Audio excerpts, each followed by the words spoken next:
సిరిసిల్ల జిల్లా చెందుర్తికి చెందిన మనోజ్ అనే యువకుడు తన పెద్దమ్మని పొలం పనికెళ్లి తిరిగి వస్తుండగా మాటు వేసి అతి కిరాతకంగా, ఎలా అంటే అదేదో మన సినిమాల్లో చూసినట్టు ఒక క్రైమ్ స్టోరీని తలపించే విధంగా అతి కిరాతకంగా చంపాడు. శరీరం నుంచి తలను వేరు చేసి అక్కడితో తన కోపం చల్లారక తను చనిపోయిందా లేదా నిర్ధారణ చేసుకొని మరి చేతులని కాల్ని శరీరం నుంచి వేరు చేసి మరి కొడవలతో అతి కిరాతకంగా నరికాడు.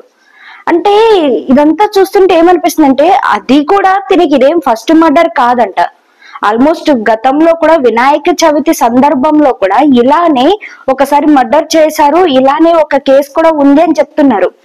అలాంటి ఓ వ్యక్తిని బయట వదిలేయడం వల్ల ఇప్పుడు సొంత పెద్దమ్మనే, అది కూడా కొన్ని రకాలుగా చూస్తే ఆస్తి తగాదాలు అని చెప్తున్నారు. బట్ ఆస్తి తగాదాలా లేకుంటే ఇంకేమైనా కారణాలు ఉన్నాయనేసి పోలీసులు కూడా ఒక పక్కన ఇన్వెస్టిగేషన్ చేస్తున్నారు. ఇక్కడ చూడాల్సిన మెయిన్ పాయింట్ ఏంటంటే వాళ్ళ పెద్దమ్మని చంపేసిన తర్వాత కొడవలి పట్టుకొని నేరుగా పోలీస్ స్టేషన్ కి వెళ్ళి ఆ ఎస్ఐ సిఐల దగ్గర కత్తిని అలా పెట్టి నేను ఆమెను చంపేశాను, పెద్దమ్మ గుడి దగ్గర శవం అక్కడే ఉంది, వెళ్ళి చూసుకోండి అని చెప్తున్నాడు. ఎలా చంపాడో కూడా డీటెయిల్డ్ గా క్లియర్ గా ఎక్స్ప్లెయిన్ చేస్తున్నాడు.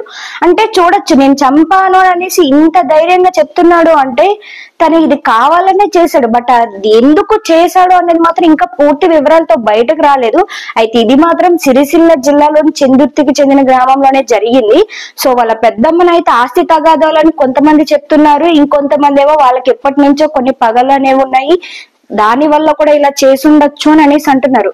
అక్కడ అలా జరుగుతున్నా కూడా ఎవరు ఆపడానికి లేరా, లేకుంటే ఉండి కూడా ఎవరు దగ్గరకు రావడానికి భయపడి ఎవరు రాలేదో కూడా అర్థం కావట్లేదు.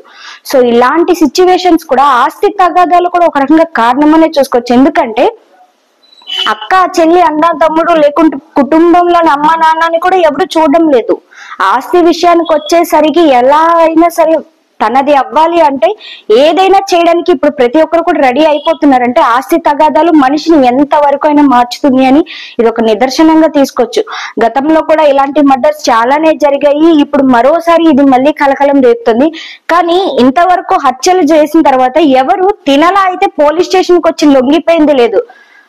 తిను మాత్రం ఎంతో ధైర్యంగా ఎస్ఐ ఎదురుకు వచ్చి, నేను ఆ వీడియో కూడా మీకు కింద యాడ్ చేస్తాను, ఒకసారి ఆ వీడియో కూడా చూడండి, మీకే ఒక క్లారిటీ వస్తుంది ఎంత కిరాతకంగా చంపాడో.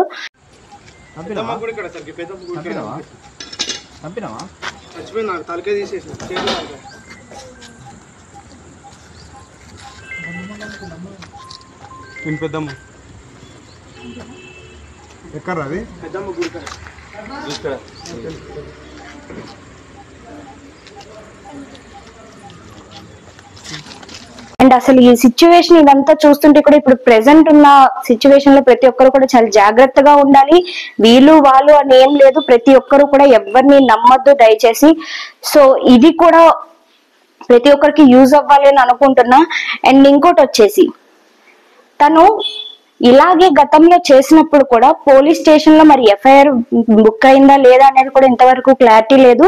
కానీ వినాయక చవితి సందర్భంలో కూడా ఇలాగే ఒక మర్డర్ చేశాను అని అంటున్నారు. అది కూడా ఇలాగే ఆస్తి తగాదాలకు సంబంధించి అని అంటున్నారు. అంటే ఆస్తి తగాదాల కోసం ఇంతలా తయారయ్యాడు అంటే అసలు వెనకాతలు ఏం జరిగింది, బ్యాక్గ్రౌండ్ స్టోరీ ఏముంది అని కూడా దీని గురించి ఇంకా బయటకు రావాలి.